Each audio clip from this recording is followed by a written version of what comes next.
Good morning everyone, कैसे हो आप सभी। मैं उम्मीद करता हूँ सभी स्वस्थ मस्त एवं अच्छे हैं। एक बार सभी ऑन लाइव आ जाए, क्लास को ज्वाइन कर लीजिए, फिर अपन क्लास को कंटिन्यू करते हैं। My voice video PPT all are clear. Good morning everyone, good morning, कैसे हो। एक बार सभी लाइव आ जाओ। कैसी चल रही है आप सभी लोगों की पढ़ाई? मस्त चल रही है, बढ़िया चल रही है, मज़ा आ रहा है पढ़ने में इकोनॉमिक्स में। ये लग रहा होगा कि सब हमारे एग्ज़ाम फॉर्म भी नहीं आ रहे हैं, एग्ज़ाम कब होगा कोई आइडिया ही नहीं है। दिसंबर में होगा, जनवरी में होगा, फरवरी में होगा। कभी कभार ऐसी भी इंफॉर्मेशन आ जाती है कि सिलेबस चेंज होगा, लिमिटेड अटेम्प्ट होंगे, क्या क्या होगा। गुड मॉर्निंग हिमांशी, कैसे हो। तो इस तरह के भ्रम में आप तो नहीं हो कि सर हमारा जनवरी में होगा या फिर फरवरी में होगा या फिर होगा ही नहीं, क्या होगा हमारा। कुछ नहीं है, सब टाइम पे होगा। आपका एग्ज़ाम भी टाइम पे होगा, आपका सब कुछ टाइम पे होगा। मतलब कि ये मान के चलो आपका जनवरी में आपका एग्ज़ाम हो ही जाएगा। तो आप तो अच्छे से तैयारी करो। तो कल अपन ने पढ़ा था, वो सारा कुछ समझ में आ गया आपको, ठीक है। और आज अपना रहेगा प्रोडक्शन फंक्शन, ठीक है। क्या रहेगा आज का अपना प्रोडक्शन फंक्शन। अपन इसमें ये वाला आज वाला टॉपिक है ना, ये अपने लिए वेरी वेरी इंपॉर्टेंट है।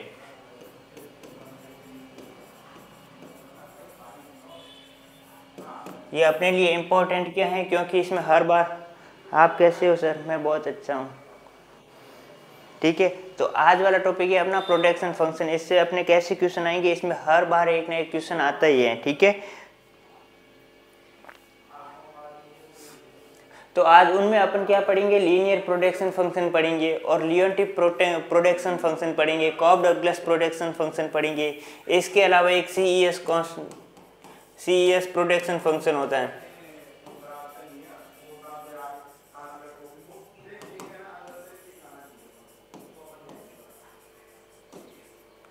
जो कि अपन कल कवर करेंगे। अगर आज अपन को टाइम मिल गया तो वो भी अपन कवर करेंगे।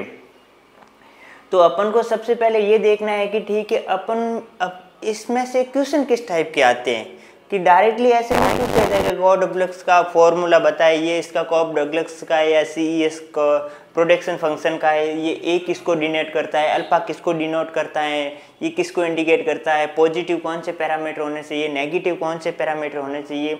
इस टाइप के अब क्वेश्चन नहीं आएंगे। इस टाइप का आपका अब जमाना गया। अब जैसे आपको ये पूछा जाएगा लीनियर प्रोडक्शन फंक्शन आपने पढ़ा है क्या कभी पहले, और लियोनटिफ प्रोडक्शन फंक्शन पढ़ा है क्या। तो इसमें ये ऐसा पूछा जाएगा इसका करो कैसा होता है। जैसे मैं आपको पूछ दूँ लियोनटिफ प्रोडक्शन फंक्शन का करो कैसा होगा, एल शेप होगा। फिर मैं आपको पूछूंगा जैसे एल शेप का करो है, तो उसमें आप ये बताओ कि उसमें सब्स्टिट्यूट पॉसिबल है या फिर नहीं है। आप ये देखोगे कि अच्छा इसका करो कैसा एल शेप का है, तो एल शेप में सब्स्टिट्यूशन, इलास्टिसिटी ऑफ सब्स्टिट्यूशन बिल्कुल नहीं होता है। तो इलास्टिसिटी और सब्स्टिट्यूशन कितना होता है, 0 होता है। फिर मैं आपको पूछूंगा लीनियर प्रोडक्शन फंक्शन क्या होता है, इसका मतलब इलास्टिसिटी ऑफ सब्स्टिट्यूशन कितनी होती है। इसमें आप सर ऐसे कहोगे इसमें इन्फिनिटी होती है।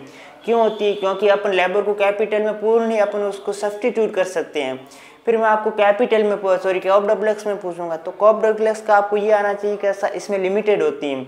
और इसका कर्व कैसा होता है, इसका कॉन्वेक्स कर्व होता है, किसके होता है, ओरिजिन होता है। इस टाइप के क्वेश्चन अपने ज़्यादा आएंगे। जैसे अभी देख रहे हो मैं आपके लिए क्वेश्चन लेके आया हूँ, आप डायरेक्ट ऐसे मत पढ़ लेना कि कॉब डगलस क्या होता है, कैसे होता है, वो पढ़ो, अच्छी बात है आपकी। जैसे ये देखो, ये क्वेश्चन है आपके लिए, मुझे ये बताओ in the case of Leontief production function elasticity of substitution among factories कितनी होती है।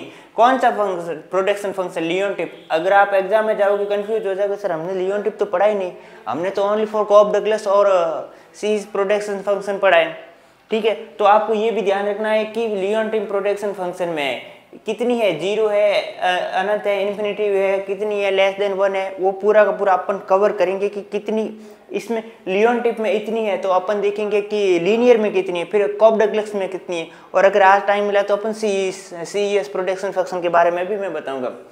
और कैसे क्वेश्चन आता है, जैसे ये देख लिया जाएगा, in the case of the Cobb Douglas production function what is the shape of the isoquant. जैसे आइसोकांट एक तो होता है इंडिफरेंस करो होता है, ठीक है, एक तो होता है इंडिफरेंस करो होता है, एक आइसोकांट होता है।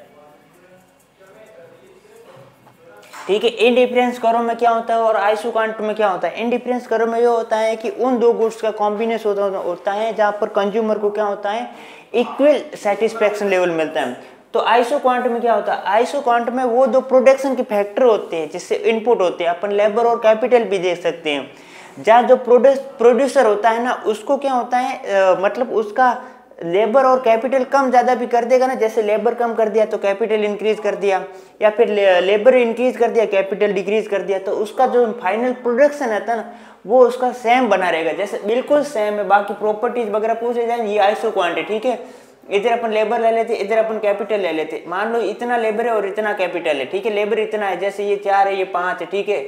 मान लो इसने क्या किया कि इसने लेबर कम कर दिया, कितने कर दिया? 3 कर दिया, और इसका कैपिटल बढ़ा के कितने कर दिया? 6 कर दिया।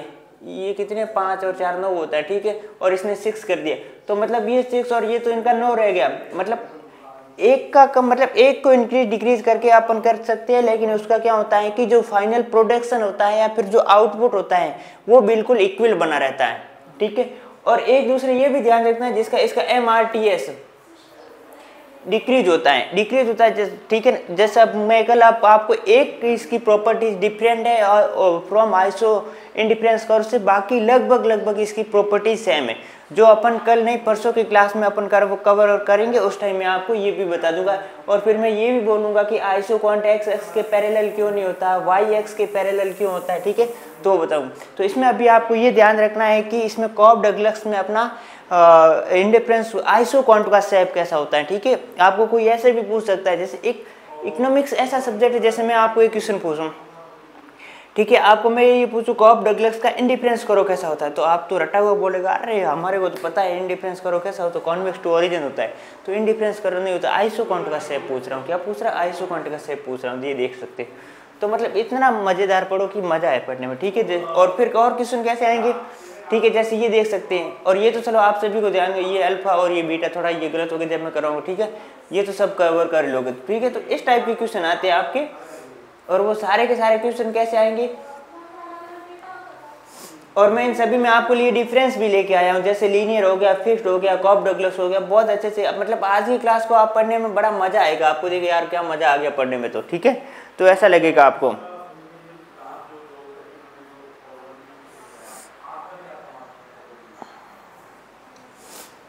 एक मैं आपको पूछूं, एक होता है टेक्निक होता है, एक प्रोडक्शन होता है, इसके बारे में क्या बताओगे? एक टेक्निक होता है और एक प्रोडक्शन होता है, इसके बारे में मान से आप डिफरेंस बताएं। एक टेक्निक और प्रोडक्शन, इसके बारे में आप, एक प्रोडक्शन होता है।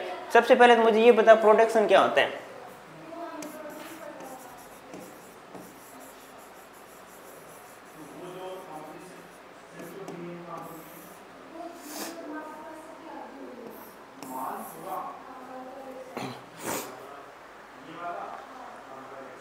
प्रोडक्शन अपन मतलब ये होता है कि अपन इनपुट लेते हैं, जैसे लेबर लेते हैं, कैपिटल लेते हैं, जिससे अपन जो फाइनल अपन प्रोडक्शन करते हैं वो प्रोडक्शन में आता है, ठीक है। और प्रोडक्शन का मतलब जो प्रोड्यूसर का होता है वो प्रोडक्शन करके उसका ये टारगेट रहता है कि वो मिनिमम कॉस्ट लगाए और मैक्सिमम उसका प्रॉफिट अर्न करे। मतलब प्रोडक्शन करने का मतलब उसके पीछे ओनली फॉर वन एम रहता है कि वो किसी भी सूरत में उसको प्रॉफिट अर्न करना होता है, इसलिए वो प्रोडक्शन करता है। और एक टेक्निक होता है, टेक्निक और प्रोडक्शन दोनों डिफरेंट होते हैं। जैसे प्रोडक्शन में तो ये होता है इनपुट आउटपुट, मतलब इनपुट लगाएगा और उसको आउटपुट रिसीव होगा, और फिर उससे क्या करेगा, वो मार्केट में सेल करके उसका प्रॉफिट अर्न करेगा। एक टेक्निक होता है, टेक्निक वो एक डिफरेंट वर्ड होता है। जैसे मैं आपको एक एग्रीकल्चर सेक्टर का एग्जांपल देता हूँ। जैसे टेक्निक होता है, एग्रीकल्चर सेक्टर 2 टाइप से होती है, एग्रीकल्चर का प्रोडक्शन 2 टाइप से होता है। कुछ लोग ऐसे होते हैं कि ट्रेडिशनल जो होती है ना, पारंपरिक तकनीकों को अपना के हुए खेती करते हैं, जैसे बारिश पर डिपेंड रहते हैं। कुछ लोग ऐसे होते हैं, मतलब फार्मर ऐसे होते हैं जो मॉडर्न टेक्निक यूज़ करते हैं। तो दोनों भी, एक जो पारंपरिक रूप से या ट्रेडिशनल रूप से जो भी खेती करता है उसको भी फसल प्राप्त होती है, जो मॉडर्न तरीके से प्राप्त करता है उसको भी होती है। तो मतलब वो कौन सी टेक्निक अपना के वो प्रोडक्शन कर रहा है। तो मतलब टेक्निक 2-3 टाइप के, मॉडर्न भी हो सकती है, कैसे, मतलब वो टेक्निक हो गया। प्रोडक्शन का मतलब वो होता है कि जो अपना फाइनल प्रोडक्ट क्या हो गया, मतलब अपन को क्या आउटपुट मिल रहा है, वो प्रोडक्शन होता है, ठीक है, ठीक है। तो वो प्रोडक्शन होता है। तो अब प्रोडक्शन को मतलब अपन पढ़ने से पहले थोड़ा, ये तो अपन पढ़ेंगे, लेकिन प्रोडक्शन पढ़ने से पहले प्रोडक्शन थ्योरी को कितने पार्ट में डिवाइड किया गया है, जैसे 2 पार्ट में किया जाएगा। एक तो प्रोडक्शन थ्योरी ऑफ प्रोडक्शन है, एक थ्योरी ऑफ कॉस्ट होता है। अब इनका मतलब क्या होता है, थ्योरी ऑफ प्रोडक्शन का मतलब ये होता है कि अपन उसमें मैक्सिमम प्रॉफिट अर्न करेंगे या फिर मैक्सिमम आउटपुट रिसीव करेंगे। और थ्योरी ऑफ कॉस्ट में ये होता है कि अपन को कैसे भी करके अपन को जो अपन प्रोड्यूसर प्रोडक्ट कर रहे हैं उसको मिनिमम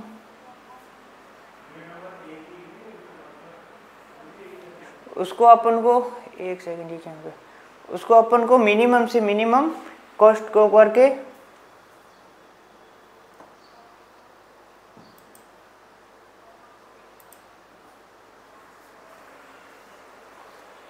मतलब कॉस्ट को मिनिमम करके वो करना पड़ता है। तो ये अपन उत्पादन का सिद्धांत, लागत का सिद्धांत, ये आपको जनरली थोड़ा सा याद होना चाहिए, ठीक है। जैसे थ्योरी ऑफ प्रोडक्शन में क्या होता है, उत्पादन इस बात की पर केंद्रित होता है कि एक तर्क संगत मतलब एक रैशनल उत्पादक अपने उत्पादन का निर्णय कैसे लेता है। मतलब यही होता है कि प्रोड्यूसर अपन को उसको निर्णय लेना पड़ता है कि मुझे कितना उत्पादन करना है, कितना नहीं करना है, और उत्पादन की लागत को कैसे कम करना है और लाभ को अधिकतम कैसे करना है, एक उत्पादक संतुलन कैसे प्राप्त करता है, आदि के सिद्धांत होते हैं, ठीक है। तो फिर इन सिद्धांतों को क्या होता है, थ्योरी ऑफ प्रोडक्शन। तो मतलब इन सिद्धांतों को 2 बातों में बांटा गया। मतलब थ्योरी मतलब अपन को वो उत्पादक होता है उसको उत्पादन की लागत कम कैसे करना है, उसको कितना उत्पादन करना है, वो सारे के सारे किस में आते हैं, थ्योरी ऑफ प्रोडक्शन को। अब थ्योरी ऑफ प्रोडक्शन को कितने पार्ट में बांटा गया है, 2 पार्ट में। एक थ्योरी ऑफ प्रोडक्शन होता है मतलब जिसमें, और दूसरा होता है थ्योरी ऑफ कॉस्ट, ठीक है। अब अपन देखेंगे थ्योरी और उत्पादन कर, इस सिद्धांत का मूल ध्यान इस बात पर निर्भर कर कोई की विशेष उत्पादक अपने उत्पादन संबंधी निर्णय कैसे लेते हैं और उससे कितना उत्पादन करना है। मतलब कोई भी प्रोड्यूसर होता है वो इस प्रकार से निर्णय लेता है कि मुझे कितना उत्पादन करना है, किसके लिए उत्पादन करना है, और उसमें मार्केट के लोग उसमें कितनी डिमांड करेंगे, वो किस में आते हैं, थ्योरी ऑफ प्रोडक्शन में आते हैं। अब कॉस्ट के सिद्धांत में क्या होते हैं, कॉस्ट में ये होता है कि उसको कैसे भी करके उसको प्रोडक्शन तो करना ही करना है, लेकिन उसकी क्या कॉस्ट कम से कम कैसे करके उसको प्रोड्यूसर उत्पादन कर सकते हैं, वो किस में आते हैं, थ्योरी ऑफ कॉस्ट में आते हैं, ठीक है। अब अपन जनरली पहले थोड़ा ये देखेंगे कि प्रोडक्शन के सिद्धांत पढ़ने से पहले मतलब प्रोडक्शन फंक्शन क्या होता है, ठीक है, वो अपन को थोड़ा पता होना चाहिए। यदि किसी फर्म का उत्पादन प्रक्रिया उपयोग किए जाने वाले इनपुट का मतलब कौन सा होता है, इनपुट का मतलब लेबर एंड कैपिटल, यहाँ अपन बात करेंगे। जैसे ये वाला है ना, ये output function of labour and capital, ठीक है। और उत्पादित अंतिम आउटपुट के बीच को संबंध दर्शाता है, मतलब ये उनके बीच में संबंध दर्शाता है कि एक इनपुट के मतलब इनपुट के बीच में और जो अंतिम जो फाइनल प्रोडक्शन हो रहा है उनके बीच में संबंध दर्शाने का काम किसका होता है, प्रोडक्शन फंक्शन का उनके बीच में काम होता है। और ये निर्दिष्ट करता है कि अधिकतम आउटपुट का उत्पादन करने के लिए विभिन्न इनपुट की मतलब कि कितनी इकाई आवश्यकता और बीच मतलब इसमें ये दिखाता है कि अपन को फाइनल प्रोडक्शन करने के लिए कितनी इनपुट की ज़रूरत होती है।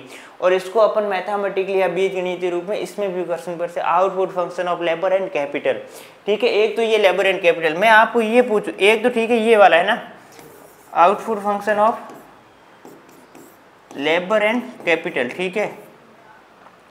और दूसरा मैंने ये लिख दिया function of labour and capital, यहाँ मैंने बाहर लाइन खींच दी। इन दोनों में क्या डिफरेंस है, कोई बता सकता है? इसमें ईमान से ये डिफरेंस है कि जैसे ये तो होता है इसमें लेबर एंड कैपिटल दोनों के दोनों क्या होते हैं, वेरिएबल फैक्टर है। और इसमें क्या होता है कि only labour is a variable factor and capital is a constant है। मतलब कैपिटल को अपन ज़्यादातर की मतलब एक स्थिर रख रहे हैं, ठीक है, वैसा है। अब एक वेरिएबल फैक्टर होता है और एक कांस्टेंट फैक्टर होता है जिसको अपन या फिर फिक्स्ड होता है, मतलब फिक्स्ड कह सकते हैं, ठीक है ना। तो यहाँ पर कैपिटल फिक्स है, जैसे कभी कभार होता है मशीनरी हो गया, प्लांट हो गया, या फिर और जो उसकी बिल्डिंग हो गई, ये क्या होती है, एक फिक्स्ड वेरिएबल होती है, ठीक है। तो ये आपको प्रोडक्शन फंक्शन के बारे में पता होना चाहिए। यहाँ लिख रखा है जैसे ये है कि L represent unit of labour used in input one factory, ठीक है। और K represent the capital use input, ये 2 है।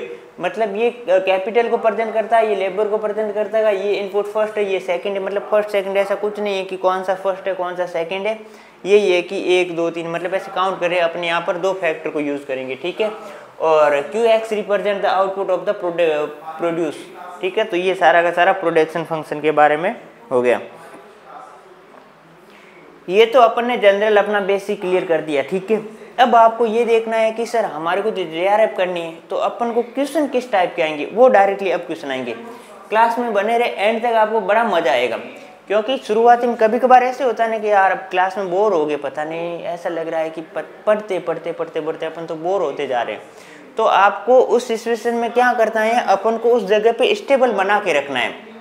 जैसे अभी या फिर कोई आप हार्ड क्लास देख रहे हो तो आपको ऐसे लग रहा है कि यार ये तो मेरे लिए हार्ड क्लास है, मैं बोर हो रही हूँ, तो मैं छोड़ के चली जाऊँ या फिर रेस्ट कर ले। तो वहाँ पे रेस्ट नहीं करनी आपको। जैसे एक 1 आवर की क्लास है, आपको 10 मिनट की हार्ड लग रही है तो उसमें आप फिर वापस से 10 से लेके 20 मिनट तक वापस उसमें बैठे रहो, फिर वापस पूरा ध्यान से देखो। मतलब एक क्लास देखने का 2 तरीका होता है, एक तो आप क्लास देख रहे हो, ठीक है चल रही है और अपन भी चल रहे, और एक क्लास पूरी माइंडली से देखो, तब जाके मजा आएगा, ठीक है।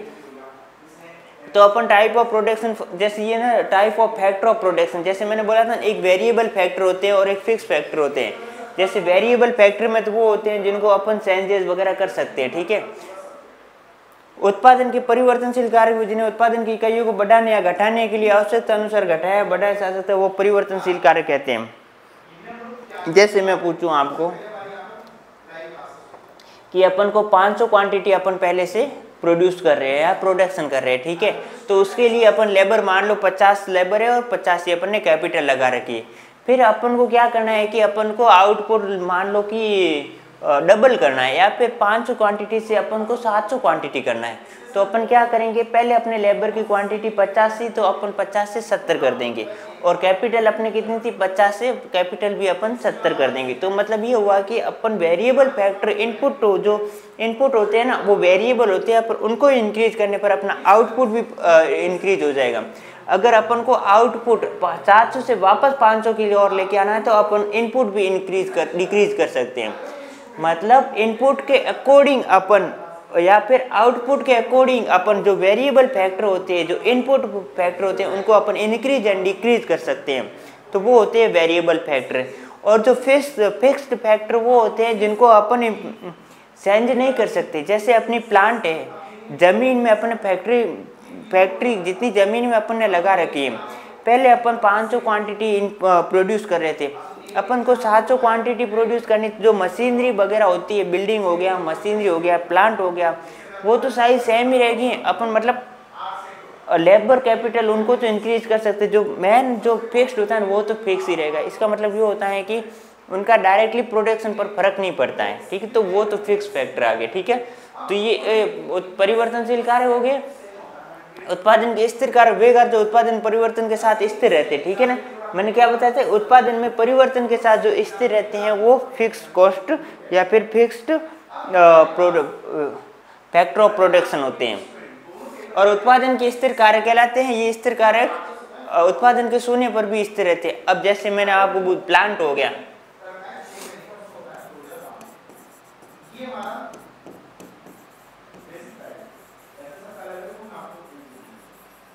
ठीक है, प्लांट हो गया, बिल्डिंग हो गया, मशीनरी हो गया, ये तो अपन अगर उत्पादन नहीं भी करेंगे तो भी ये अपने वाले क्या है कि फिक्स बने रहेंगे। तो यहाँ तक आपको कंप्लीट हो गया, ठीक है।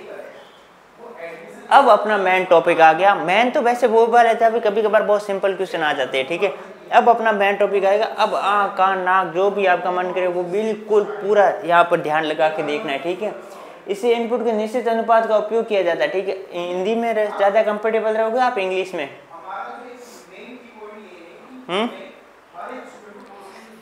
ठीक है, मैं दोनों एक्सप्लेन करूंगा, ठीक है। इसमें इनपुट के निश्चित अनुपात का उपयोग किया जाता है जिसके बीच कोई प्रतिस्थापन क्षमता नहीं होती है, ये ध्यान रखना है। जिनके बीच कोई प्रतिस्थापन क्षमता नहीं होती है, मेरे साथ साथ अंडरलाइन करो, आपको क्या रीड करना है, ठीक है। इसे प्रतिस्थापन की निरंतर लॉस के लिए सीमांत मामला माना जाता है, ठीक है। ये आपको देखना है कि एक use fixed proportion of the input having no substitutability. मतलब यहाँ सब्स्टिट्यूटेबिलिटी का मतलब क्या होता है कि जैसे ये अपना लेबर है, लेबर को अपन कैपिटल में कन्वर्ट नहीं कर सकते हैं, ठीक है। बिटवीन देम मतलब लेबर को कैपिटल में नहीं, it's regarded as the limited case of the constant elasticity of substitution equal to 0 होती है इसमें, ठीक है। और इसको अपन जैसे आपको ये लिखा हुआ, ये आपको ध्यान रखना है कि ये आउटपुट लेबर एंड कैपिटल बराबर मिनिमम ऑफ ये मतलब एक इकाई है, जैसे ये है ना 1/6, मतलब इतना ये क्या है कि लेबर यूज़ करता है और कैपिटल की 1 यूनिट यूज़ करना है। ये वाला सेम है, मिनिमम या 2 कैपिटल है 3 लेबर है। तो मतलब इसको अपन का ये इसका फंक्शन का फॉर्मूला होता है। जैसे आपको ये तीनों का पूछ लिया जाएगा कि जैसे कॉब डगलस का फॉर्मूला क्या है, लियोन टिप का क्या है और लीनियर का क्या है, तो ये आपको ध्यान रखना है ये किसका है, अपने लियोन टिप का है। ठीक है, लियोन टिप का ये वाला फॉर्मूला है। आपको इधर सारे को प्रोडक्शन फंक्शन के नाम दे दिए जाएंगे, इस तरह आपको प्रोडक्शन फंक्शन के फॉर्मूले दे दिए जाएंगे, तो कौन सा किससा है। ठीक है, तो ये आपको ध्यान रखना है। इसमें ये है ना,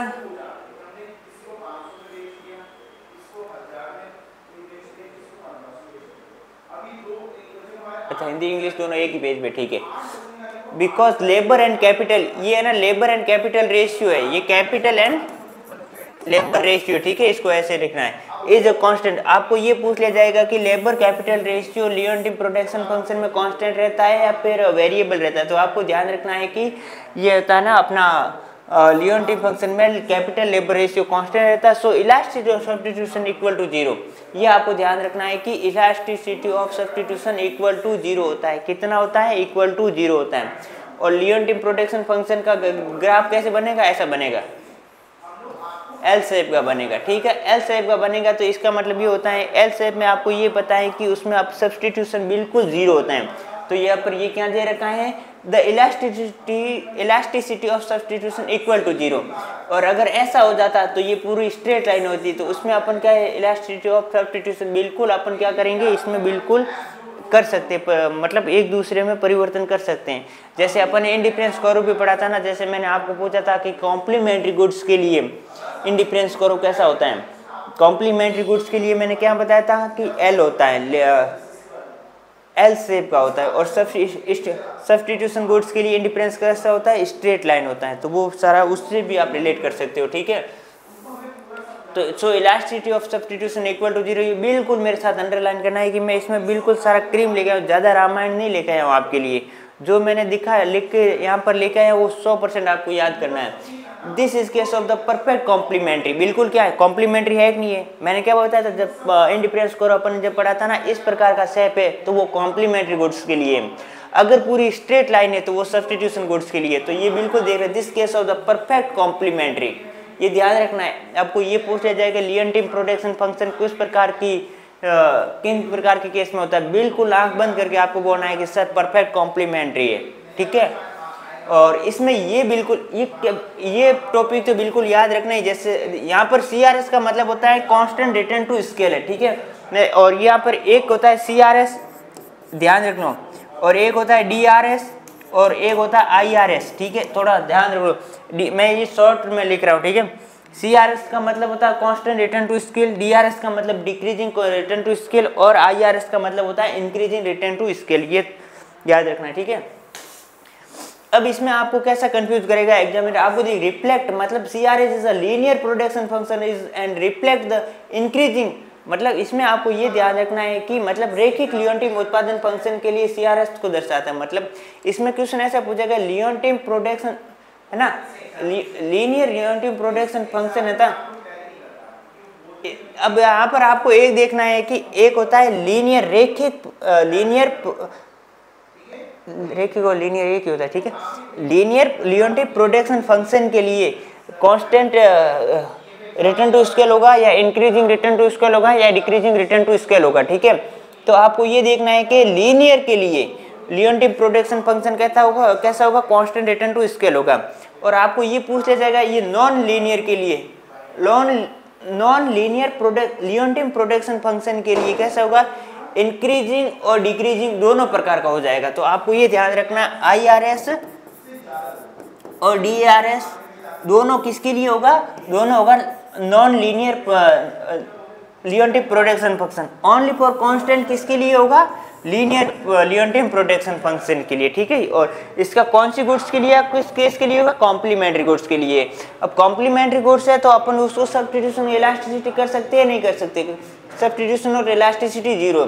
तो इसमें डायरेक्टली यहाँ से एग्जामिनर क्वेश्चन पुट करेगा कि मतलब इसमें ये सो इलास्टिसिटी ऑफ सब्स्टिट्यूशन कितनी होती है लियोनटिफ प्रोटेक्शन फंक्शन के लिए? तो आप बताओगे नहीं सर बहुत 0 होती है। और आपको हार्ड से हार्ड कैसा क्वेश्चन आएगा, इससे ज़्यादा ये वाला टॉपिक इसको स्टार मार्क बना के रखो, इससे ज़्यादा कोई हार्ड आएगा नहीं, क्योंकि आप कंफ्यूज हो जाएगा। आपको ये पूछा जाएगा कि हिमांशु ये बताओ कि लीनियर लियोनटिफ प्रोटेक्शन फंक्शन के लिए CRS होता है, DRS होता है, IRS होता है, तो आप ये बोलोगे कि लीनियर लियोनटिफ प्रोटेक्शन फंक्शन के लिए कांस्टेंट रिटर्न टू स्केल होता है, और नॉन लीनियर प्रोटेक्शन फंक्शन के लिए दोनों टाइप का होता है। कौन सा होता है? एक इंक्रीजिंग भी होता है, डिक्रीजिंग भी होता है। बिल्कुल ये अंडरलाइन कर, पूरी ये तो पूरी आपके लाल से भर जाएगी, ठीक है।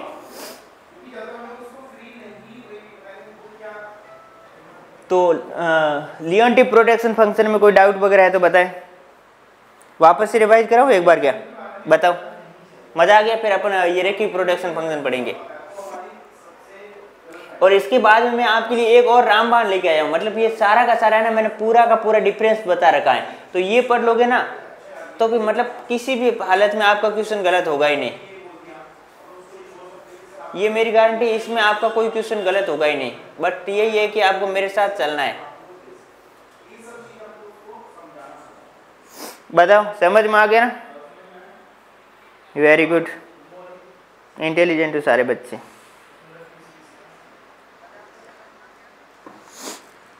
पहले ये पढ़ रखा था या फिर फर्स्ट टाइम पढ़ा आपने लियोनटिफ प्रोटेक्शन फंक्शन? एक बार कमेंट करके बताएं, फर्स्ट टाइम रीड कर रहे हो से पहले पढ़ रखा है आपने? फिर अपन वापस लीनियर प्रोटेक्शन फंक्शन की तरफ जाए। जल्दी से कमेंट में आपका ही वेट कर रहा हूँ। फर्स्ट टाइम पढ़ा, मज़ा आ गया ना पढ़ के? ठीक है, तो ये पूरा का पूरा आपको अच्छे से कवर करना है। अब देखो ये वाला कैसे फॉर्मूला है, और मतलब इसका ये बीजगणित अपन को कैसे रिप्रेजेंट करते, किसको? लीनियर प्रोटेक्शन फंक्शन को ऐसे रिप्रेजेंट करते, ठीक है। Quantity of function of labour and capital, और इसको अल्फा, ये alpha capital plus beta labour ये होता है। और इसका फॉर्मूला कैसे था? इसका फॉर्मूला आप देखिए, ये इसका इस ऐसे था, मिनिमम आ रहा है, ठीक है। अगर इसका अपन डायग्राम बनाएं तो मिनिमम का कैसे बनता है? एक या मिनिमम आता है, एक मैक्सिमम आता है। एक अगर मिनिमम को पूछ लिया जाएगा ना तो आप डायग्राम ऐसे बनाओगे, ठीक है। ये आपके ज़्यादा नहीं करोगे तो ये कोर्स का है नहीं। अगर मैक्सिमम का आपको यहाँ लिखा हुआ था तो डायग्राम अपन यहाँ बनाते, तो अपन के दोनों पॉइंट यहाँ पे होते, लेबर एंड कैपिटल, और मिनिमम में लेबर एंड कैपिटल दोनों यहाँ होते। तो ये आपको ध्यान रखना है कि लियोनटिफ प्रोटेक्शन फंक्शन का इस टाइप का आएगा, minimum alpha labour and capital beta labour हो गया, ठीक है। और यहाँ पर आपको ध्यान देना है। और ये लियोनटिफ के लिए फॉर्मूला कैसा होता है? लियोनटिफ के लिए इस टाइप का होता है, ठीक है। The production function exist constant return to scale. इसमें कौन सा होता है? Constant CRS, constant return to scale होता है। और लियोनटिफ में कैसा था? लीनियर लियोनटिफ प्रोटेक्शन फंक्शन के लिए CRS था, और नॉन के लिए इंक्रीजिंग भी था, डिक्रीजिंग भी था, यह ध्यान रखना। और इसमें ओनली फॉर अपन को क्या ध्यान रखना है कि इसके लिए किस टाइप का होता है? कांस्टेंट रिटर्न टू स्केल होता है। किसके लिए होता है? लीनियर प्रोटेक्शन फंक्शन के लिए होता है, और वो लीनियर लियोनटिफ प्रोटेक्शन फंक्शन था, ठीक है, ध्यान रखना है। अब इसकी स्लोप कैसे, अब इसका डायग्राम कैसे बनेगा मैं बताऊं आपको लिए। इसका डायग्राम बिल्कुल ऐसा बनेगा, ठीक है। अगर आपको ये पूछ लिया जाए कि इसकी स्लोप याद करो, स्लोप का formula minus beta upon alpha, ठीक है। और बीटा अपॉन अल्फा का मतलब यहाँ पे क्या हो गया? जैसे ये वाला है ना, अगर आपको ये दे दिया जाए इसकी ढाल बताओ, ठीक है। अब आपको इसकी ढाल याद करनी है, ठीक है। अल्फा और बीटा आपको इसकी ढाल याद करके मुझे बताओ, ठीक है। तो ये माइनस तो साइन पहले से आएंगे, बीटा कितना है यहाँ पर B है, और इसकी ढाल कितनी A है। और एग्जाम में आपके ऐसे क्वेश्चन भी आ सकता है, जैसे एक बार लिखो, जैसे मैं यहीं पे लिख रहा हूँ, आप है ना समझ में आ जाएगा आई थिंक। वहाँ जाएंगे तो आप थोड़े इसको मैं डिलीट करता हूँ, पहले इसको इसका फॉर्मूला याद रख लो।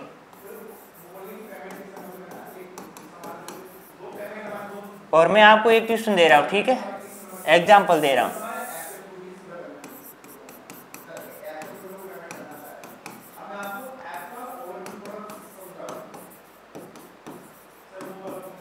एक क्वेश्चन ये है और दूसरा क्वेश्चन ये है, इन दोनों की ढाल याद करो, कमेंट करके बताओ। ये ऐसा क्वेश्चन पूछ लिया जाएगा। इस फंक्शन की ढाल कितनी है, स्लोप कितनी है, और इस फंक्शन की स्लोप कितनी है। फॉर्मूला ये है -b है, ठीक है। अब मुझे बताओ इसकी स्लोप कितनी है।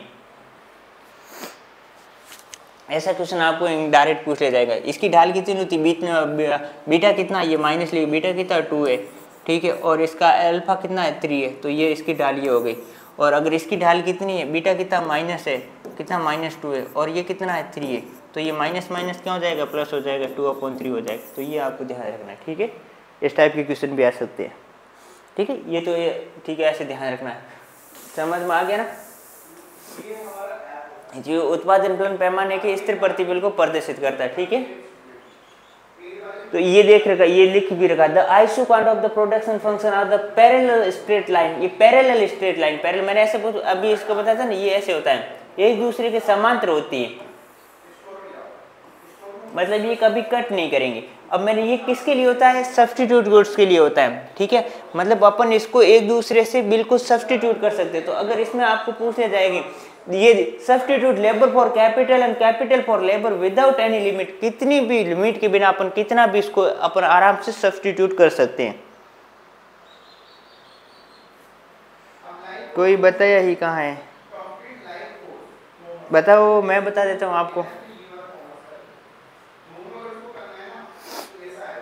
अब तो समझ में आ गया ना आज। और भी आप कमेंट करके बता सकते हो, सर मेरे को ये वाला टॉपिक कवर करना, वो मैं टॉपिक आपके लिए बिल्कुल लेके आ जाऊंगा, ठीक है। तो ये इसकी ध्यान रखना है कि ये इसकी ढलान का फॉर्मूला होता है। और इसमें ये पूछ लिया, जैसे इसको अपन रो होता है ना, अनंत के बराबर होता है, इसमें ये पूछ लिया था इलास्टिसिटी ऑफ सब्स्टिट्यूशन कितनी होती है, अनंत होती है, कितनी होती है, ये भी याद रखना है, ये भी याद रखना है। इलास्टिसिटी ऑफ सब्स्टिट्यूशन कितनी होती है, अनंत होती है। और लियोनटिव प्रोडक्शन फंक्शन के लिए आपको पूछा जाए कि इलास्टिसिटी ऑफ सब्स्टिट्यूशन कितनी होती है, 0 होती है, और यहाँ पर कितनी होती है, अनंत होती है, ठीक है। और पूंजी के लिए, मतलब श्रम के लिए पूंजी को अपन कितना ट्रांसफर कर सकते हैं, अपना जितनी अपना मन करे उतना अपन ट्रांसफर सकते हैं, विदाउट एनी लिमिट अपन एक दूसरे को सब्स्टिट्यूट कर सकते हैं।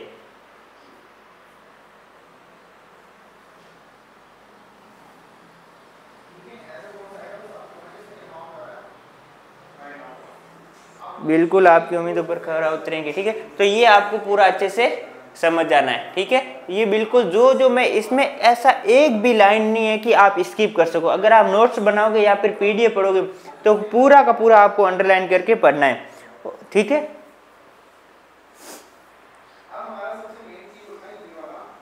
अब अपना आ गया कॉब डगलस प्रोडक्शन फंक्शन, ठीक है।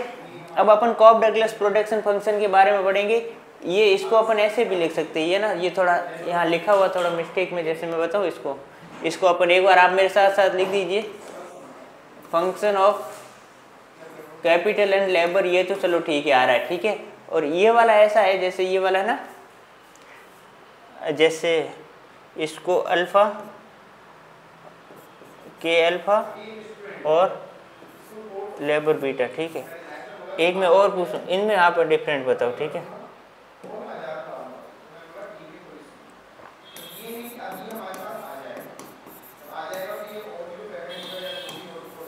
ठीक है, ये तो कॉब डगलस प्रोडक्शन फंक्शन में आपने रीड किया है। एक ये होता है अल्फा प्लस बीटा, ठीक है, बराबर 1 होता है, ठीक है। और एक अल्फा प्लस बीटा बराबर नहीं,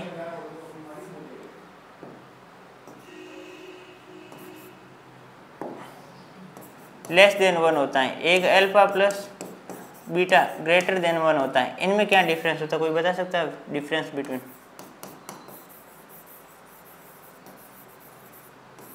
बताएं, इनमें क्या डिफरेंस है, कोई बताएं। ये कौन सा है, CRS है, ये कौन सा DRS है, ये IRS है, कौन सा कोई बता सकता है? ये कौन सा होता है, CRS है, कांस्टेंट रिटर्न टू स्केल। ये कौन सा है, DRS, decreasing return to scale. ये कौन सा, IRS, increasing return to scale. ये तो तीनों टाइप के हो गए, ठीक है। ये तो आपको समझ में आ गया, ठीक है। कभी कभार ऐसे लिखा हुआ आता है ना, जैसे ये कितना होता है, अल्फा प्लस बीटा बराबर 1 होता है ना, तो अल्फा के बराबर अपन कैसे कर सकते हैं, बराबर 1 माइनस बीटा, ठीक है।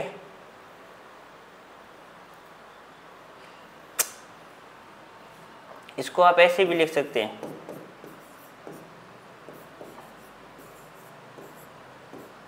लेबर बी, ठीक है।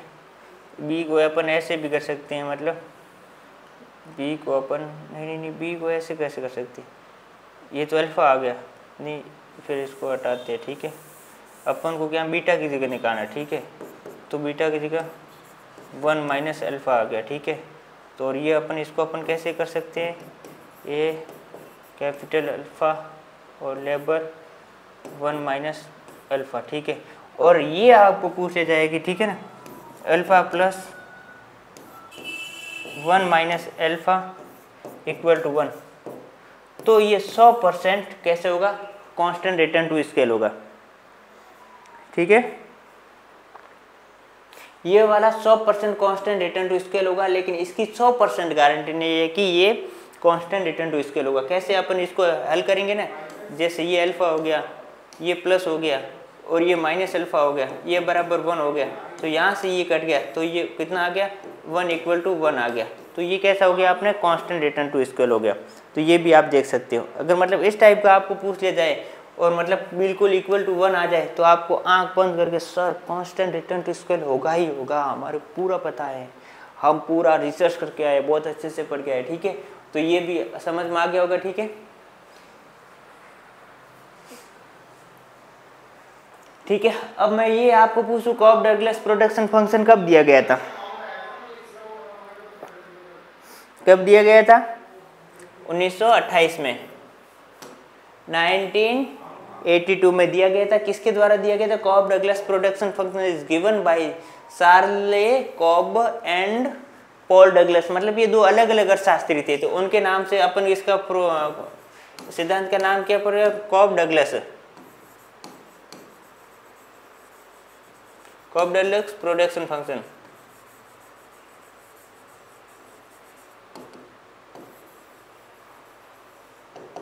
ठीक है, ये कॉफ डगलस के नाम पे प्रोडक्शन फंक्शन पड़ गया। और ये इसको आप थोड़ा सा सही कर लेना, ठीक है ना, इसको ऐसे कर लेना, हाँ ये लिख रखा है, ठीक है, इसको इस टाइप से कर देना, ठीक है। अब मैं आपको पूछूं ए और बी पॉजिटिव है नेगेटिव है, मैं आपसे ये पूछ लिया जाए कि इसमें ए प्लस इसको अल्फा अपन ऐसे भी लिख सकते हैं ना, अल्फा एंड बीटा, ये सारे के सारे पॉजिटिव पैरामीटर है, नेगेटिव पैरामीटर है। क्या कभी ये नेगेटिव हो सकते हैं पैरामीटर, ये नेगेटिव पैरामीटर हो सकते हैं, नहीं हो सकते, कभी नहीं हो सकते, ठीक है। तो ये बिल्कुल दिख रखा है आपके सामने कि अल्फा प्लस बीटा, अगर इन दोनों का मान इक्वल टू 1 हो गया, इन दोनों को जोड़ के अगर अपन निकाले तो इनका वैल्यू कितनी होगी, इक्वल टू 1 हो गया, तो ये पैमाने का स्थिर प्रतिफल होता है, मतलब ये constant return to scale, CRS constant return to scale होता है। अगर अल्फा एंड बीटा दोनों की वैल्यू अगर प्लस से ज़्यादा 1 से ज़्यादा है, तो ये कौन सा होगा, इंक्रीजिंग रिटर्न टू स्केल। और अल्फा एंड बीटा की वैल्यू माना कि 1 से कम है, तो वो कैसा होगा, increasing return to decreasing return to scale. Sir इनका मतलब क्या होता है, अल्फा एंड बीटा का मतलब क्या होता है, इसमें मतलब ये होता है कि मतलब अपन को ये होता है कि जितना अपन इनपुट लगा रहे हैं, इनपुट में लेबर एंड कैपिटल है, जितना अपन इनपुट लगा रहे हैं उतना का उतना अगर अपन को क्या होता है कि आउटपुट मिल जाता है, ठीक है। जैसे मान लो पहले कितने 10 ही लेबर थे, 10 ही कैपिटल थे और अपन को आउटपुट 100 यूनिट हो रही थी, ठीक है। और उसके बाद में अपन ने क्या किया कि 5 इसमें प्लस कर दिया, 5 इसमें प्लस कर दिया, जैसे ये हो गया अपने 15 हो गया और ये अपने 15 हो गया, ठीक है। और तो अपने आउटपुट भी मान लीजिए अपने कितना हो गया, मान लीजिए अपन को 150 क्वांटिटी, ये एग्जाम्पल को बता रहे हैं, मतलब या फिर अपन को ऐसे कह सकते हैं, ठीक है। मान लीजिए अपन ने इसमें 5% इंक्रीज किया और इसमें भी 5% इंक्रीज किया, तो अपने 100 में भी 5% का इंक्रीज हो जाएगा, ठीक है। समझ में आ गया, मतलब जितना अपन इनपुट इंक्रीज कर रहे हैं उतना ही अपना आउटपुट में इंक्रीज हो जाएगा, ठीक। अगर आप मान लो इसमें ऐसा जरूरी नहीं है कि अपन इसमें डिक्रीज कर रहे हो तो अपना आउटपुट भी इंक्रीज होगा, नहीं, अपन इनपुट डिक्रीज कर रहे हैं 5% अपन इनपुट इंक्रीज डिक्रीज कर रहे हैं, तो अपन का आउटपुट भी 5% से डिक्रीज हो जाएगा, ये तो कांस्टेंट में हो गया।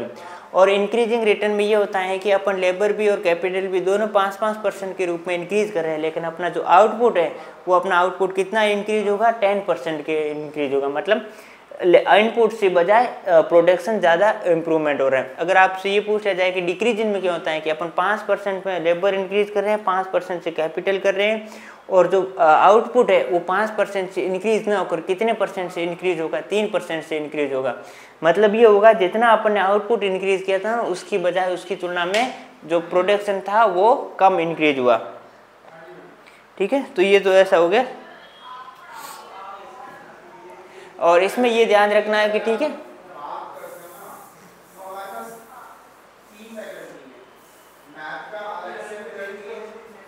Elasticity of substitution is always 1 होता है। ठीक है, इलास्टिसिटी ऑफ सब्स्टिट्यूशन इसमें कितना होता है, 1 होता है। इलास्टिसिटी ऑफ सब्स्टिट्यूशन इसमें कितना होता है, 1 होता है।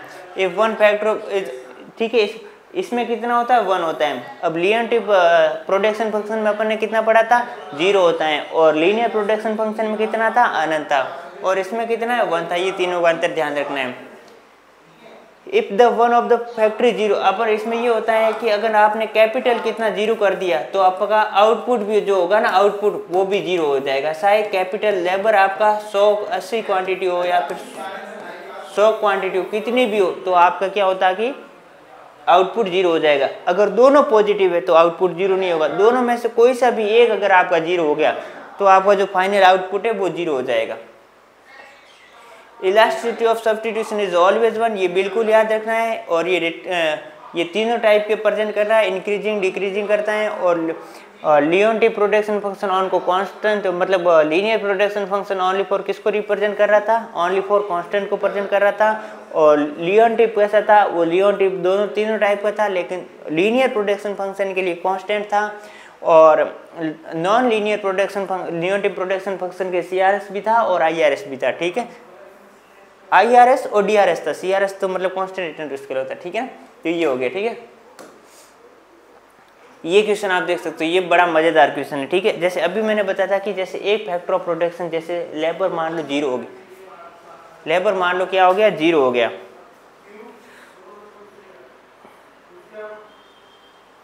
लेबर क्या 0 हो गया तो कैपिटल भी 0, कैपिटल चाहे कितना हो, आउटपुट 0 हो जाता है।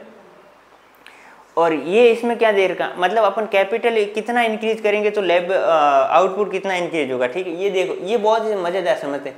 ये लेबर के लिए, कैपिटल के लिए। ठीक है, मैंने वो अल्फा प्लस बीटा वैसे आपको समझना है। ठीक है, श्रम और पूंजी के आउटपुट लॉस को दर्शाते। अब ये 1 माइनस अल्फा कैसे, जैसे मैंने अभी आपको बताया था ना, alpha plus beta equal to 1 होता है। ठीक है, तो ये तो किसके हो गया, लेबर के लिए होता है, और ये किसके लिए होता है, कैपिटल के लिए। और इसने 1 माइनस अल्फा कैसे लिख रखा है, इसने मतलब बीटा की वैल्यू 1 माइनस अल्फा कर रखा है। ठीक है, तो ये समझ में आ गया। अब इसको कंफ्यूज नहीं होना। ठीक है, अब अपन आगे चलते हैं। ठीक है, तो अल्फा एंड 1 माइनस अल्फा श्रम और पूंजी के आउटपुट के लॉस को दर्शाते हैं। ठीक है, जैसे ये वाला मैंने प्रोडक्शन फंक्शन लिखा था ना, लेबर का अपन अल्फा मान लिया और कैपिटल का अपन ने बीटा मान लिया। ठीक है, तो ये जरूर नहीं है अपन यहाँ लेबर मान सकते, रटना नहीं। जो आपने यहाँ पर, अगर यहाँ पर आप कैपिटल का बीटा भी मान सकते हो, ये कोई जरूर नहीं है। मतलब आप किसको क्या मान रहे हो वो ध्यान रखना। ठीक है, अभी आपको समझना है कि अल्फा 1 माइनस अल्फा श्रम और पूंजी के उत्पादन लॉस को दर्शाते। मान लीजिए अल्फा, ये बहुत ही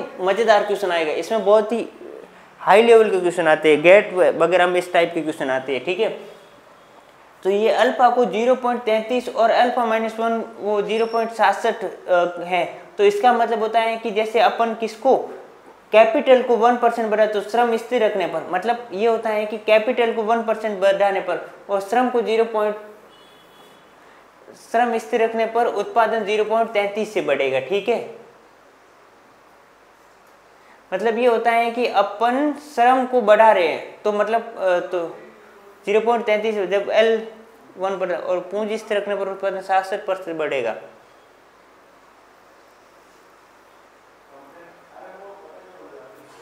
अच्छा, ये पूंजी स्थिर रखने पर 66%, इसका मतलब होता है कि ऑब्जेक्टलेस फंक्शन व्यक्तिगत इनपुट घटती सीमा उत्पादन दर्शाता है, लेकिन दोनों कारक एक साथ CRS को दर्शाते हैं।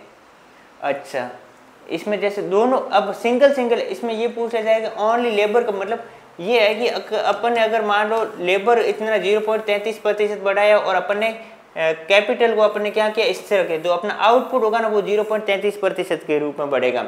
अगर अपन ने कैपिटल मान लो 0.67 के रूप में बढ़ा रहे हैं और अपन लेबर को स्थिर रख रहे हैं, तो अपना आउटपुट कैपिटल को स्थिर रख रहे हैं, तो अपन आउटपुट 0.67 के रूप में बढ़ेगा। और इसमें ये आपको पूछा जाए कि अलग अलग के लिए ये फंक्शन व्यक्तिगत रूप से घटती सीमांत उत्पादकता तो दर्शाता है, लो ऑफ डिमिनिशिंग मार्जिनल यूटिलिटी दर्शाता है, किसना डिमिनिशिंग मार्जिनल प्रोडक्टिविटी को दर्शाता है। इसमें बहुत ही मजेदार समझने की चीज ये है कि जो अलग अलग फैक्टर के लिए आपको पूछा जाए कि कॉब डगलस प्रोडक्शन फंक्शन कैसा रिप्रेजेंट करता है, मार्जिनल डिमिनिशिंग मार्जिनल प्रोडक्टिविटी को प्रेजेंट करता है इंडिविजुअल इनपुट, बट बहुत फैक्टर किसको रिप्रेजेंट करते हैं, इनके कांस्टेंट रिटर्न टू स्केल को रिप्रेजेंट करते हैं। किसको रिप्रेजेंट करते हैं, कांस्टेंट रिटर्न टू स्केल को रिप्रेजेंट करते हैं।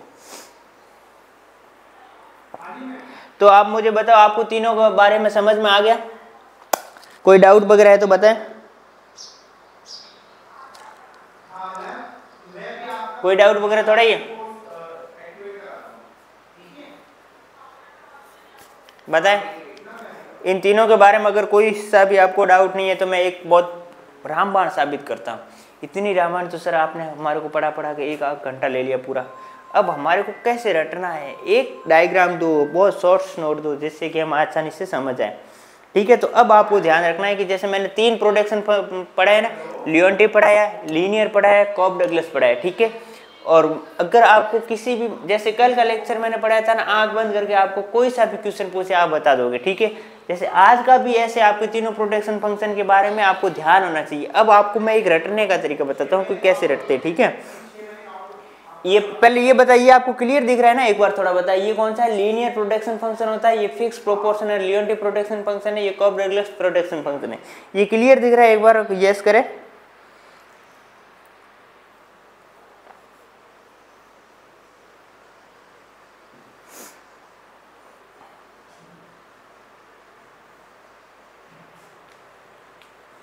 यस, ठीक है।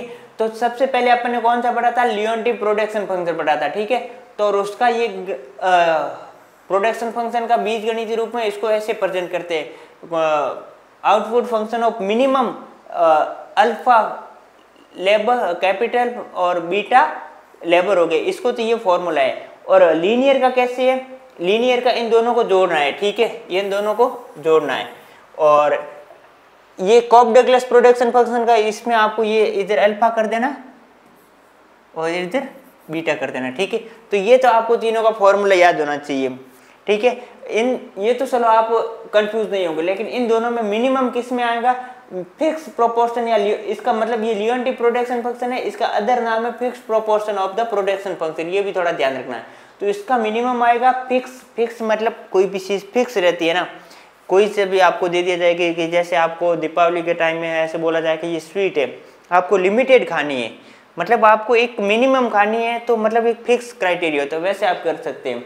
तो मिनिमम इसको फिक्स या फिर लियोंटे में आपको मिनिमम कर देना तो याद हो जाएगा। और तीसरे के बारे में दोनों को जोड़ना है, वो रेखिक में जोड़ देंगे। ठीक है, और रेखिक में भी ऐसे होते हैं, इसके बारे में किसी भी प्रकार की कोई घात वगैरह नहीं है, तो ये रेखिक में हो गया। ठीक है, अब इसकी ढलान कितनी होती है? स्लोप ऑफ MRS किसकी होती है? इसकी कितनी होती है? फिक्स की बिल्कुल 0 होती है। ठीक है, ये कितनी होती है? 0। ये भी 0, ये भी 0। तो मतलब आपको ये देखना, फिक्स के बारे में शायद किसका भी पूछे, नेचर ऑफ स्लोप 0 है, इसलिए ऑफ सब्स्टिट्यूशन 0। तो एक बार आप रट भी सकते हो कि तीनों की तीनों 0 होती है। और slope of MRTS Leontief production linear production function के लिए कैसे होगी? ये इसका फॉर्मूला है। ठीक है, मैंने आपको बताया था, निकाल के भी दिखाया था अपन को। मैं कोई भी दो पूछ लिया जाए तो ये इसका फॉर्मूला आप ध्यान रख सकते हैं। मतलब आपको डायरेक्टली ये भी पूछ सकते हैं कि इसका फॉर्मूला क्या है, ढाल, और या फिर ऐसे भी पूछ लिया जाए कि आपको 2 फंक्शन दे दिया जाएगा और इसकी आप ढाल ज्ञात करो। तो ये ध्यान रखना है कि ये माइनस पहले से दे रखा है, अगर मान लो यहाँ माइनस है तो ये माइनस और माइनस कट के प्लस हो जाएंगे, तो बिल्कुल अच्छे से ध्यान रखना है। ठीक है, ये तो अपना कंप्लीट हो गया। और इसमें क्या होता है? इसमें कंटिन्यूसली फॉल होती है। ठीक है, ये ध्यान करना है, कॉब डगलस प्रोडक्शन में जो ढाल होती है वो कंटिन्यूसली फॉल होती है। ढाल कैसे होती है? ये गिरती हुई क्यों होती है? क्योंकि अपन ने देखा था जो मैन होता है, लियोंटे प्रोडक्शन फंक्शन होता है, उसके लिए आइसोकॉन्ड्रियल शेप कैसा होता है? एल शेप का होता है।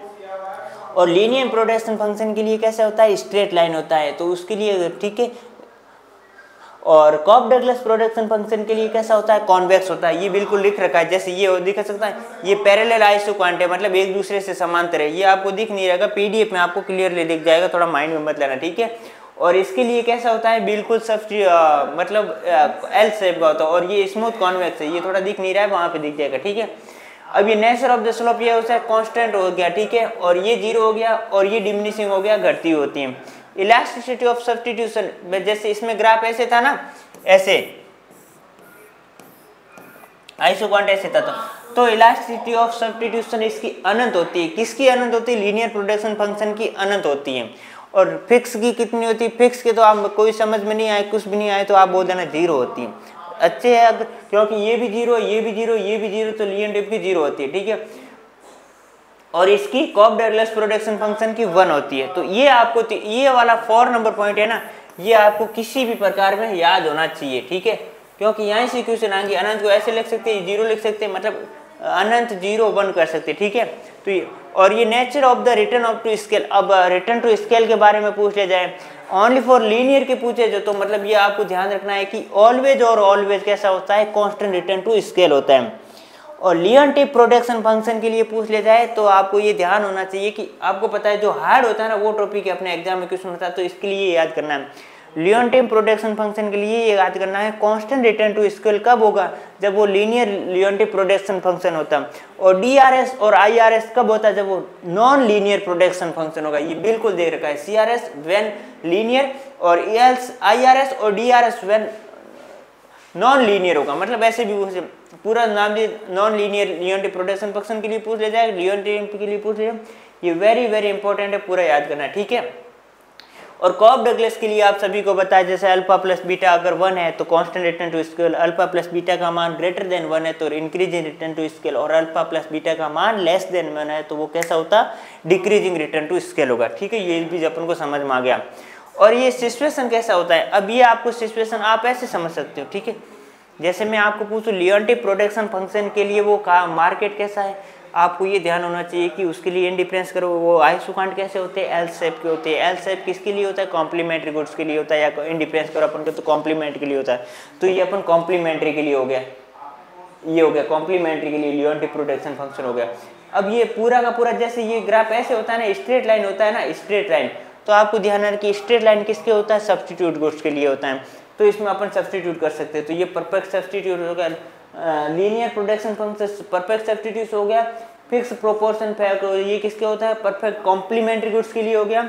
और लिमिटेड सब्स्टिट्यूशन ये मतलब इसमें अपन ये होता है कि इसमें अपन परफेक्ट सब्स्टिट्यूट में अनलिमिटेड विदाउट लिमिट अपन सब्स्टिट्यूट कर सकते हैं, और लियोनटिफ में बिल्कुल अपन सब्स्टिट्यूट नहीं कर सकते हैं। लेकिन आपको ये देखना है कि कॉफ डगलस में अपन सब्स्टिट्यूट कर सकते हैं, नहीं कर सकते हैं, तो आपको ये ध्यान होना चाहिए। आपको डायरेक्टली ऐसे नहीं करना है कि अपन बिल्कुल नहीं कर सकते या बिल्कुल भी कर सकते हैं। तो आपको ये ध्यान रखना है कि कॉफ डगलस प्रोडक्शन में लेबर को कैपिटल में, कैपिटल को लेबर में लिमिटेड मात्रा में अपन एक दूसरे को सब्स्टिट्यूट कर सकते हैं, ठीक है। तो ये हो गया। और इसका ग्राफ पूछा जाए कॉफ डगलस प्रोडक्शन फंक्शन का, आइसोक्वांटस वेव वगैरह कैसा होता है, कॉन्वेक्स होगा, ठीक है। तो ये पूरा का पूरा अपन को याद होना चाहिए, इसके बारे में अपन का ग्राफ वगैरह भी अपन का अच्छे से हो जाएगा।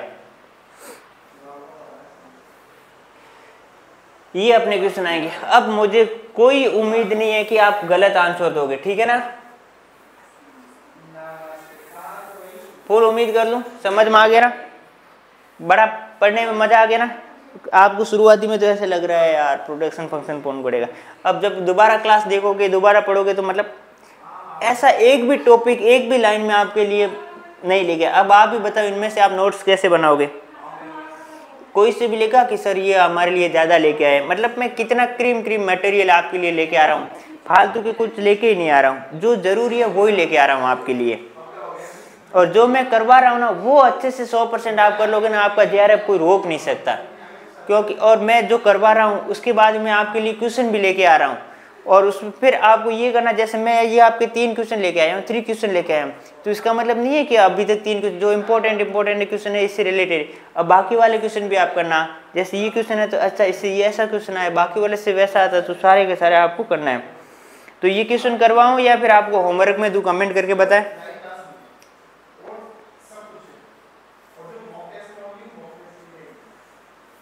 बताए, होमवर्क में दे दिया जाए या क्वेश्चन करवाया जाए? बताओ बताओ जल्दी कमेंट लिख दो। SW होमवर्क, होमवर्क में चाहिए तो ऐसे लिख दो।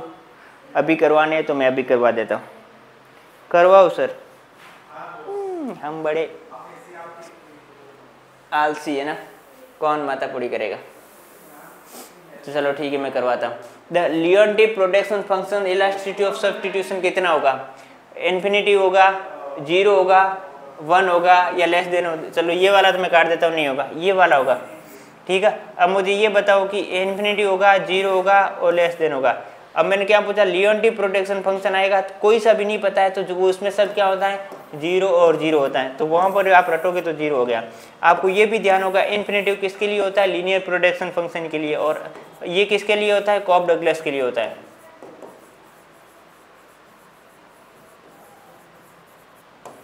ठीक है, तो यहाँ पर अपना ऑप्शन कौन सा है? अपना ऑप्शन है 0। ठीक है, ऑप्शन नंबर सी, आंसर सी।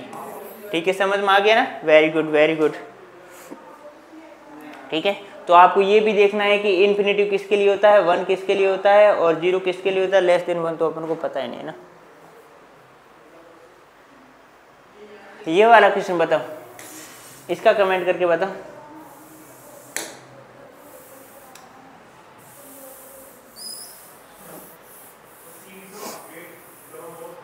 इसका कमेंट करके बताओ,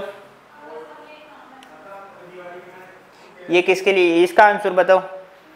C, very good, C C C. आप 2-3-4 बार लिख रहे हो ना, convex to origin, very good very good. ठीक है, अब मुझे ये बताओ लियोनटिफ के लिए कैसा होता है और सब्स्टिट्यूट मतलब उसका लीनियर लियोनटिफ, एक लियोनटिफ प्रोटेक्शन फंक्शन है और एक लीनियर प्रोटेक्शन फंक्शन है।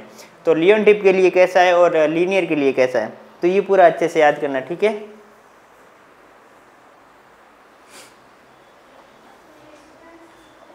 ये बताओ, ये बहुत थोड़ा मैथमेटिकली टाइप का क्वेश्चन है। ठीक है, इसको अपन ऐसे भी लिख सकते हैं,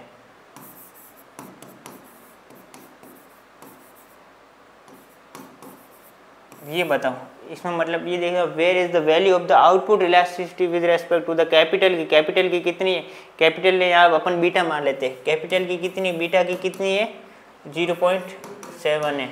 और आउटपुट इलास्टिसिटी लेबर की कितनी है? 0.6 है। अच्छा, अपन ने लेबर को बीटा मान रखा है, तो यहाँ पर लेबर की दे रखी है। ठीक है, तो चलो अपन ऐसे करते हैं, अपन अल्फा की कितनी ली है? अपने अल्फा किसको माना है? 0.7। ठीक है, 0.7 है। और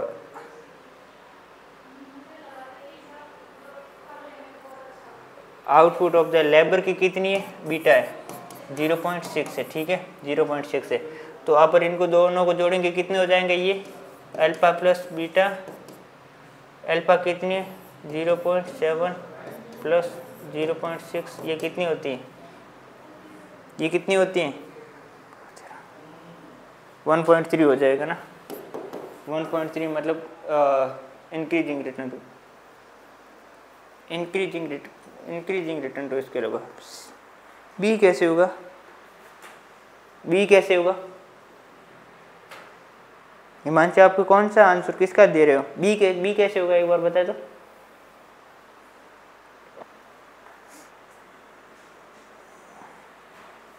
ये इंक्रीजिंग रिटर्न टू स्केल होगा, सी होगा।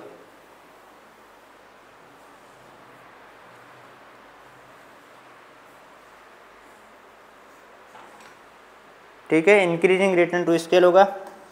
तो आज अपनी क्लास यहाँ पर फिनिश करते हैं। कल अपन पढ़ेंगे कॉब डगलस प्रोटेक्शन फंक्शन। कल अपन कौन सा पढ़ेंगे? कॉब डगलस तो आज हो गया, सीईएस प्रोटेक्शन फंक्शन पढ़ेंगे, सीईएस प्रोटेक्शन फंक्शन।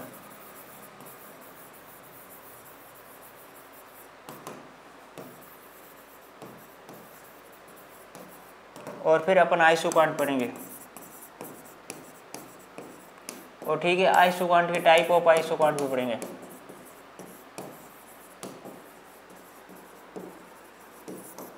ठीक है, तो मिलते हैं कल। Bye bye, take care. और ये एक बार कल अपन सी इस प्रोटेक्शन फंक्शन पढ़ेंगे, उससे पहले एक बार ये आप रिवाइज करके आए। अच्छे से याद करके आए और कॉप डॉगलस सी इस प्रोडक्शन फंक्शन भी आप पढ़ के आए। बाय बाय, टेक केयर, मिलते हैं कल।